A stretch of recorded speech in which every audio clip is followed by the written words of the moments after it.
Hello, I'm Daniel. I am here because I really wanted to start a new project. There's a lot of troubling things going on. And so that just makes me think, what can I do? What can I do? And the truth is, not much. Not much. So I wanted to start this new project to talk about some teachings that are meaningful to me, and hopefully I can reach you and they'll be meaningful to you too. So I'm going to do a series of talks on a teaching called the 37 Practices of Bodhisattvas, or the 37 Practices of All Bodhisattvas. And that's a heavy title, I know. And to a lot of you, you're going to be like, what? But this is a really meaningful collection of teachings, and I'm going to try to do a series on them because I think we need projects. We need things to do, and this is my project, and hopefully just listening to me is meaningful to you because I think doing the project is going to be meaningful to me. So, the 37 Practices of a Bodhisattva. This is a Buddhist teaching, and it's about how we can live more awakened lives. How we can live more awakened lives. How we can be good to each other and move through the world in a more positive, virtuous, helpful, compassionate, but also mindful, aware, patient, wise way. Because those things are important, and those are really things we need right now because it feels like the world's in trouble. But the truth is, the world's always in trouble. And so maybe we need teachings like these all the time. But definitely it feels like right now in particular, we really need to do something. We really need to be trying to lift each other up, to help each other, to care about each other, to help ourselves also, to learn how to manage our anxiety and to just be patient as we're waiting for things to happen, because that is what we're doing right now in this climate. We're waiting for things to happen. So, this is a teaching from Buddhism. It's a teaching from early Tibetan Buddhism, if you're into really knowing where things come from. Early Tibetan Mahayana Buddhism. It's from a teacher named Tokme Zangpo. He wrote this, and it's just about awakened living, and I think it is meaningful to us even in this day and age, even though it's hundreds of years in the past that this was written. I think it's meaningful even to us in this day and age. And there are 37 verses, and I'm going to try to do 37 talks. And we'll see how it goes. And it's supposed to really help us care about each other and to move through the world in a more awakened way. I like to say that we don't do these practices to go anywhere or to get anything. We don't do these practices to attain enlightenment. We do these practices because that's what enlightened beings do. And at our core, we are enlightened beings. I don't meditate because meditation makes me calm. I meditate because that's what Buddhas do. That's what I like to say. So, without further explanation, this is the first verse, the first of the 37 practices of a bodhisattva. And I'm going to read it to you. It's just a verse, and then I'm going to comment on it. And I hope it's super meaningful to you, because it is super meaningful to me. And it will require some explanation. At this time of having obtained the rare ship of great freedom and riches, to listen, reflect, and meditate without any distraction day and night, in order to liberate oneself and others from the ocean of suffering, is the practice of the Bodhisattvas. So, I'll read that again one more time in case you missed it. At this time of having obtained the great ship of freedom and riches, to listen, reflect, and meditate without any distraction day and night, in order to liberate oneself and others from the ocean of suffering, is the practice of bodhisattvas. So, what's a bodhisattva, first of all? Bodhisattva means one who is striving to attain awakening. One who is striving to attain awakening. If you're trying to live a mindful life, if you're trying to be compassionate and wise in your life, then you can do the practices of bodhisattvas. Some say that means you're trying to be a bodhisattva. Some say that means you are a bodhisattva. Just trying is doing. Those are just two ways of looking at it. But the point is that if we're trying to live in a more mindful way, if we're trying to cultivate compassion, awareness, wisdom, concentration, then we are being bodhisattvas. And that's an important way to think about this, because a lot of the time we think, well, I'm not good enough to be a bodhisattva. And the truth is, you get there by trying. You get there by trying. So, that being said, the commenting. At this time of having obtained the great ship of freedom and riches. What's he talking about here? He's talking about human life. Human life doesn't seem like a great ship of freedom and riches most of the time. So we have to really reflect and think about that. Human life. I think we can reflect and realize in this day and age, we're very lucky that we live now and not hundreds of years ago. And really, in the time this was written, he felt very lucky to be living then and not hundreds of years before then. Like today, we have showers. We have food to eat. Most of us are not starving, right? We aren't living lives that are nasty and short, for most of us. And not only that, but even the poorest among us have more wealth than a majority of people in all of human history. And that is hard to think about because we sure don't feel that way most of the time. And also, we don't have the lack of knowledge that people used to have. We don't have the lack of knowledge people used to have. That is, we have more access to information than anyone has ever in history. Right now, I have all the information of human history, and it fits in my pocket, right? And that is a fascinating thing to think about. We have a great riches of knowledge that no one in human history could even consider in the past, right? And so to be on what we're talking about, we have more access to Buddhist teachings than any time in human history. And I think that historically, people used to have to just go to the Buddhist teacher in their town if they were lucky enough to have one, and that was the only teachings they had access to.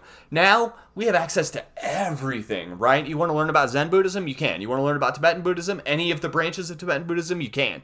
You want to learn about Vipassana practice? You can. Whatever you want to learn, you can. And if you want to learn meditation without any Buddhism, without any spirituality at all, you can. It's all 100% available. And that is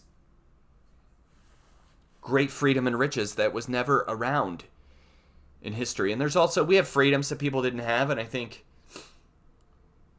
we learn about some of that as we grow up in school. We learn about how in bondage people used to be, and we still feel like we're in bondage a lot of the time, but we're lucky to live in this time in history and not the past. That's the point. Cruel governments, famine, sickness, early death, those were the hallmarks of human history. And today, right now, it doesn't always feel like it, but right now is the best time to be alive as a human being. Right now. Especially if we want to learn, though. Especially if we want to engage this path of awakening. Right now, there is not a better time than this, today, right now. To listen, reflect, and meditate without any distraction day and night. So what are we talking about here? We're talking about this is not a hobby. This is not a hobby. This is not something to read about just before bed every night. This is not something to read the latest articles on. Rather, this is supposed to change our life. Buddhism is supposed to be a lifestyle. We should be thinking about how we can be more mindful all the time. And thinking about how we can be more compassionate all the time. And if we're not, we need to reflect and figure out, well, where do I need to bring more mindfulness and compassion? How can I do that? How can I do better? And that can be done through lots of meditation, through maybe journaling, maybe just keeping track of your day and thinking about where you've messed up and where you can improve. Mindful self-reflection is very important. And I think a lot of people, I know I've fallen into this trap a lot of times. I love to read about Buddhism. I love to study meditation. And that is not enough. That is not enough. We need to read and we need to reflect and we need to think about how to apply this stuff, because if we're not applying it, then we're not really doing it. Then it is just a hobby. And it cannot be just a hobby, because if it's just a hobby, I guess it's sort of fun, but it's not helping us. It's not helping us or anyone else. So listen, reflect, and meditate without any distraction day and night. I don't think that means we need to be full-time monks and nuns and need to just sit in a temple all the time, but I do think that means we need to reflect and see, what are the areas in my life where I need to improve? Can I be a more mindful partner? Can I be a more mindful and compassionate partner? Can I be a more mindful and compassionate parent? Can I be a more mindful and compassionate friend? Can I be a more mindful and compassionate coworker? I think people don't think about their jobs when they think about the spiritual practice, but they need to, because I don't know about you, but I know the place I go that's full of the most sad people is my work. The people that need mindfulness and compassion for me the most probably are my coworkers, because my work is full of people that aren't that happy, if we're honest. So listen, reflect, and meditate. Man, we need to be bringing this into all the areas of our life and not thinking, this is where I'm spiritual, this is where I'm not. That is what gets us into trouble. Because if we think that way, then we are like that cliche of the guy who is out partying and cheating on his wife Saturday night and then goes to church Sunday morning and is praying and judging the other people in the congregation. You know what I'm talking about? We don't want to be that guy. We want to bring this to our lives as much as we possibly can, and that is so hard to do. So hard. It is so easy to just slack off and just not think about others and not think about bringing wisdom and attention to our lives. But that's what we are called to do on this path.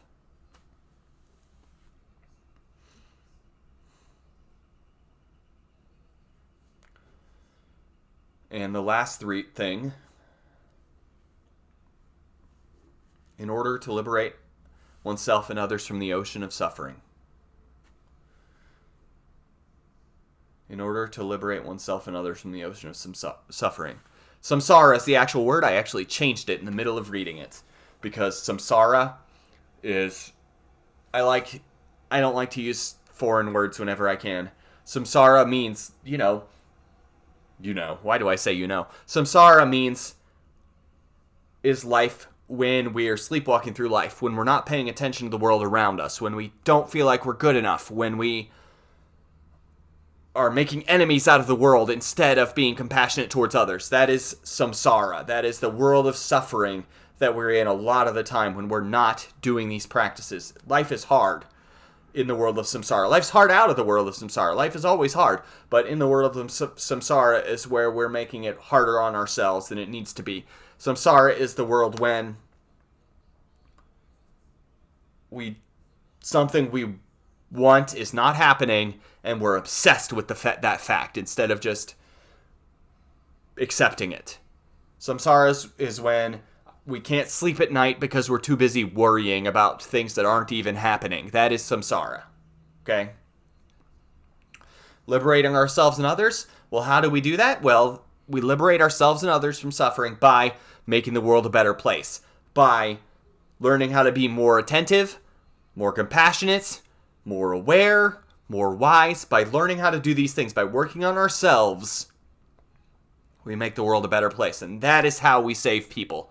That is how we help ourselves and others. The world is not transformed by your opinion. It is transformed by your example. So it is by doing these practices. It is by thinking about how we can be more compassionate. It is by meditating daily if you can. And just thinking about how we can pay more attention in our lives. It is by having a conversation with someone and listening to them instead of waiting for your turn to talk. That is how we transform the world. It is little people like you and me doing little things that is how we transform the world. And that, to me, is so important. It is the practice of the Bodhisattvas. We can change the world just by showing extra kindness to the people around us. And gosh, they need it right now. They need it all the time. Everyone is fighting a hard battle, and they all need our love and kindness and compassion right now, and our attention. The world is transformed by your attention. Everything is more clear, everything is more vivid, and everything is easier to handle if we are just paying attention. And we're just able to say, right now it's like this. How can I deal with it? Instead of saying, oh, I wish things were different. So, that's all for today, but I will be back to do another one of these. But this was the verse called Making the Freedoms and Riches Meaningful from the 37 Practices of a Bodhisattva. And I hope it is helpful to you. And I hope, even if you're not Buddhist, you're watching this and getting some meaning out of it, because I think it is super important in these times to get meaning and get help whenever we can. So thank you for taking the time to watch this video or listen to this podcast. I'm recording this 2 ways. Have a good day.